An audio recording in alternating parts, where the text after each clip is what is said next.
dito sa Pilipinas, kaya walang pasok ayon sa DILG. Napakalakas. Hindi nga kami makatawid-tawid sa mga dinadaanan. Walang pasok. Nangantas ng gobyerno dahil malakas po ang bagyo. Conforme po sa lugar. Hindi po lahat ng lugar binabaha.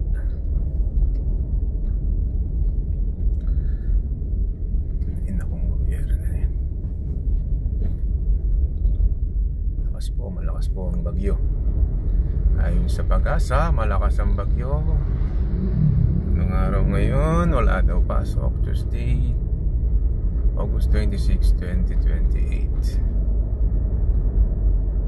Ay, napakalakas po. Yan po, may naglalakad na walang payong. Nagbabasa sa ulan sila. Naku. O yan.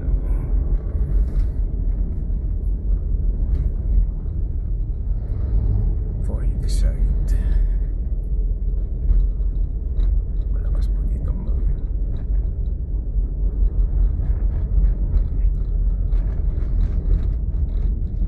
Napakalakas.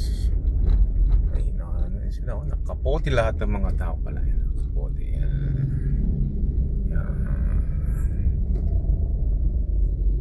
Ito, nakapayong pa po yung lady car. Nakapayong. Lakas po kasing ulan eh.